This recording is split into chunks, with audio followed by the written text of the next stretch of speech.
দেখো এটা কি দারুণ অবিশ্বাস্য শিকড় হয়েছে। এই ছবি সম্ভব হয়েছে নতুন তারকা আকৃতির এয়ার লেয়ারিং পদ্ধতিতে। তুমি কি জানো এই পদ্ধতি প্রচলিত লেয়ারিংয়ের চেয়ে অনেক বেশি কার্যকর? এই কৌশলের জন্য তুমি নতুন ফলের গাছ অনেক বেশি সফলতার সাথে পেতে পারবে, এমনকি সেই সব গাছেও যেখানে প্রচলিত লেয়ারিংয়ে সাধারণত সমস্যা হয়। আজ আমি তোমাকে ঠিক কিভাবে এটা করতে হয় সেটা শেখাবো, ধাপে ধাপে। তাই মনোযোগ দিয়ে থাকো, কারণ আমরা এখনই শুরু করছি। প্রথমে আমাদের যা লাগবে, একটা প্লাস্টিকের বোতল লাগবে। 1 লিটার বা প্রায় 1/4 গ্যালনের মতো হলেই চলবে। এখন আমরা পাত্রটা প্রস্তুত করব। একটা মার্কার দিয়ে প্রায় 10 সেন্টিমিটার, মানে প্রায় 4 ইঞ্চি জায়গায় একটা দাগ টেনে নিই।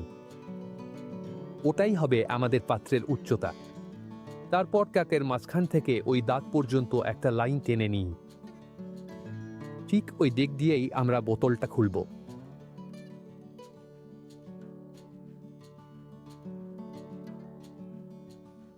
এখন একটা ছুরি বা কাঁচি দিয়ে আমরা আগে যে দাগ টেনেছিলাম সেই পুরো চারপাশটা আস্তে আস্তে কেটে নেব, কোনো তাড়াহুড়ো নয়। এভাবেই আমরা এটা করব।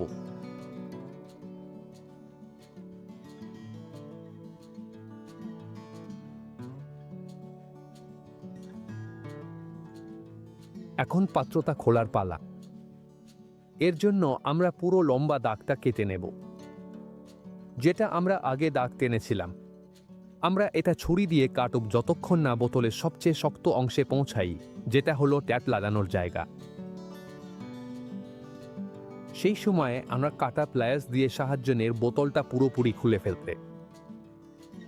যদি তোমার কাছে প্লায়ার্স না থাকে, তাহলে ছোট একটা করাত বা অন্য কোনো কাটা টুল ব্যবহার করতে পারো, যেটা তোমার কাজটা সহজ করে দেবে।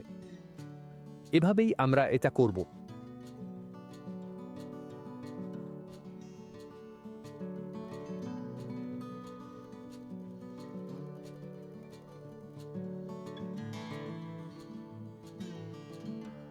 ঠিক আছে, এখন আমাদের পাত্রটা প্রস্তুত। এখন আমরা ট্যাপের দিকে যাব।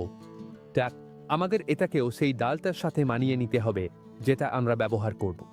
এর জন্য আমরা ডালের মতোই প্রায় একই পুরুত্বের একটা ছিদ্র করব, যেখানে আমরা আকোদো করব। এটা একদম নিখুঁত হওয়ার দরকার নেই, শুধু চাই যেন যতটা সম্ভব ভালোভাবে ফিট হয়, যাতে পরে সাবস্ট্রেট সহজে বেরিয়ে না যায়। একবার ছিদ্রটা হয়ে গেলে আমরা ট্যাপের পাশে একটা কাঁটা দিই। এই কাঁটাটা আমাদের একটু খুলে নিতে সাহায্য করবে এবং ডালটার চারপাশে বসাতে পারবো। এভাবেই আমরা এটা করব।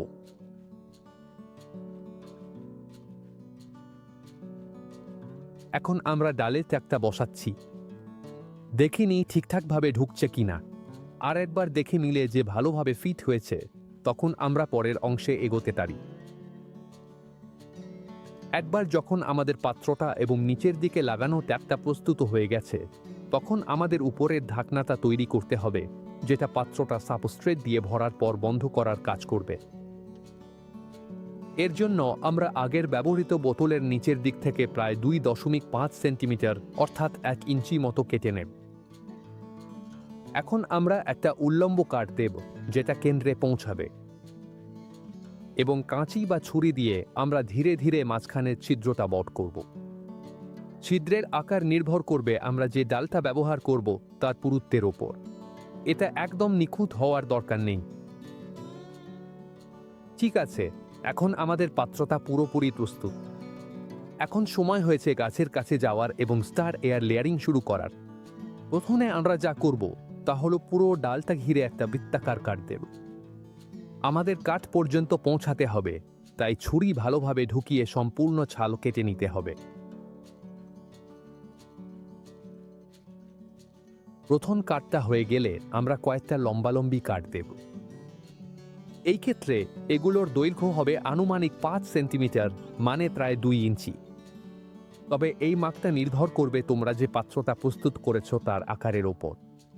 গুরুত্বপূর্ণ বিষয় হলো এই পুরো অংশটা যেন পরে বোতলের ভেতরে থাকে এবং আমরা ভিডিওতে যেমন দেখানো হয়েছে ঠিক সেভাবেই করব।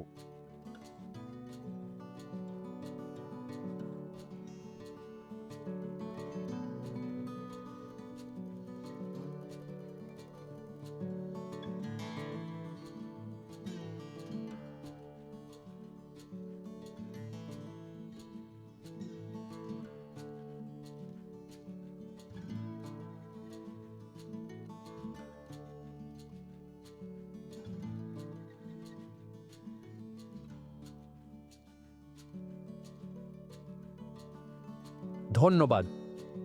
সব কাটাগুলো হয়ে গেলে এখন আমরা আস্তে আস্তে প্রতিটা ছালের ফালি তুলে নেব। এর জন্য আমরা একটি ছুরির সাহায্য নেব। আমরা খুব সাবধানে, কোনো তাড়াহুড়ো না করে ছালের সব ফালিগুলো যতটা সম্ভব ভালো অবস্থায় রাখার চেষ্টা করব।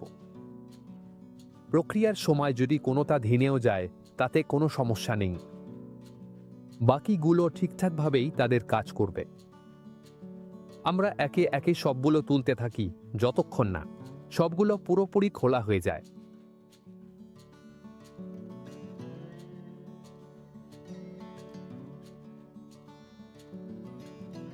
সব ছালের ফালি কাঠ থেকে আলাদা হয়ে গেলে এবার আমরা সেগুলো আস্তে আস্তে ওপরে ভাঁজ করব, এভাবে যাতে তারা একটা তারার মতো আকৃতি নেয়, যেমনটা আমি তোমাকে দেখাচ্ছি।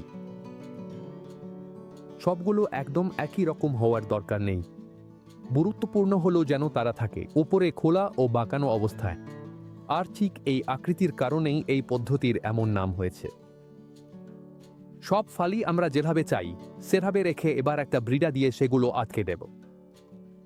তুমি চাইলে অন্য কোনো ধরনের বাঁধনও ব্যবহার করতে পারো। এটাকে ঠিক যতটা দরকার ততটাই টাইট করো যাতে সব ফালি খোলা থাকে, আর শেষে এটা এমন দেখাবে।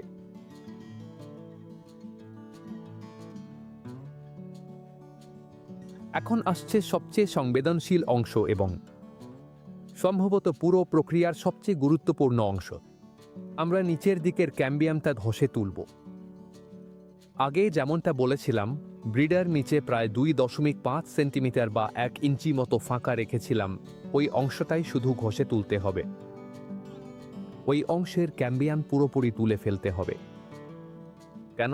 কারণ আমাদের রসের নিচের দিকে যাওয়া প্রবাহটা বন্ধ করতে হবে। ওই অংশে ঠিক যেভাবে যে কোনো এয়ার লেয়ারিংয়ে হয় একইভাবে প্রস্তুত করা হয়। এভাবে গাছটা কাটার উপরের দিকে পুষ্টি ও বৃদ্ধির হরমোন জমা করবে, যা নতুন শিকড় গজাতে সাহায্য করবে। একবার লেয়ারিং প্রস্তুত হয়ে গেলে এবার পাত্র বসানোর পালা। এর জন্য আমরা আগে করা উল্লম্ব কাটার সুবিধা নিয়ে পাত্রটা খুলে নিই এবং ডালের চারপাশে বসিয়ে দিই।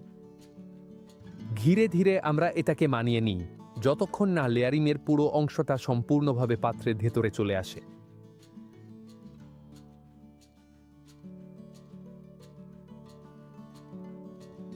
এবার সাবস্ট্রেট দেওয়ার সময় এসেছে। এই ক্ষেত্রে আমি এমন একটা সাবস্ট্রেট ব্যবহার করব যেটা খুব সহজেই পানি ছাড়ে। যদিও তুমি চাইলে সাধারণ যে কোনো সাবস্ট্রেটও ব্যবহার করতে পারো, কোনো সমস্যা নেই। এই সাবস্ট্রেটে বিশেষ কিছু নেই, গুরুত্বপূর্ণ হলো এটা যেন ভালোভাবে আর্দ্রতা ধরে রাখতে পারে, কিন্তু একই সঙ্গে যেন ভালো ড্রেনেজ থাকে যাতে পানি জমে না যায়।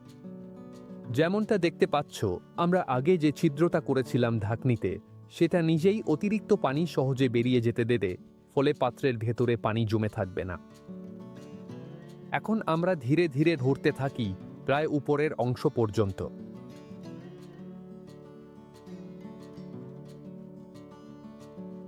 এখন যেহেতু সাবস্ট্রেট ভালোভাবে বসানো হয়েছে এবং পাত্রটাও আমরা যেভাবে চেয়েছিলাম সেভাবে আছে, এবার প্রথম সেচ দেওয়ার সময় এসেছে।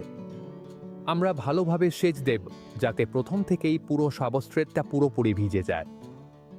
তবে এটা মনে রাখতে হবে, সেচের ফ্রিকোয়েন্সি নির্ভর করবে বছরের কোন সময় তুমি আছো তার উপর।